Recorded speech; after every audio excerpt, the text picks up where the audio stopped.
inanunsyo na ng Turkey national team ang kanilang friendly game kontra sa Pilipinas. Ito ay gaganapin sa June 27 sa Istanbul.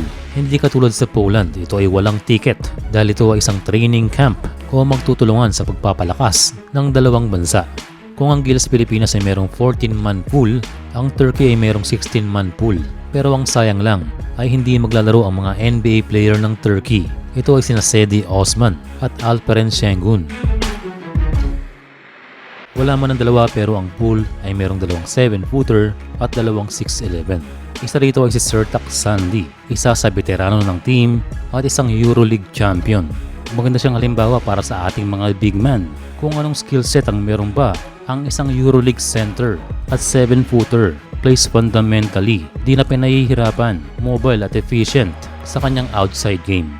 Pagdating naman sa mga guards, ay tama ang sinabi ni Coach Tim Cone na we need a big lineup dahil 6'3 ang pinakamaliit na player ng Turkey at isa rito ay ang EuroLeague player na si Semus Hazır. Pagdating naman sa small forward, nandyan ang 6'7 scoring machine na si Tarik Peverovic.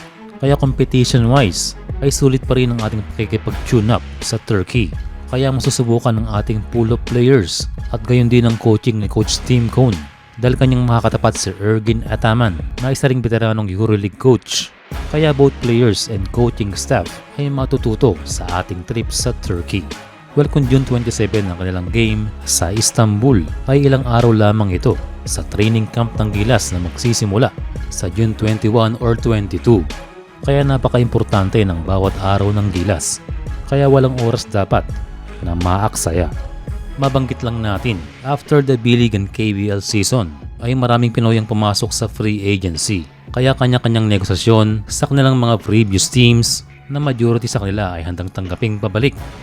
Sa ngayon ay merong at least 8 Pilipino na free agent sa kanilang mga liga. Sa B-League ay nandiyan sila AJ Edu, Matthew Wright, Bobby Ray Perks Jr., Kai Soto, at ang magkapatid na Ravena na sina Turdy at Kiefer. Sa KBL naman ay libre sila rin sa Bando na ready to go kung imbitahan ng Gilas. So majority ng mga pangalang yan ay maganda ang pinakita last season at pagkaagawan ng mga yan and given na rin na sila ay mga national team players o mga the best players ng ating bansa. Well, libre ngayon ng mga the best. Maganda sana habang hinihintay matapos ang PBA ay pwede sanang makasama sa training ang mga ito. Pero as we all know, the pool is full. Ang sayang lang sa ngayon ay ang kanilang availability dahil maagang na libre ang mga player na nasa abroad.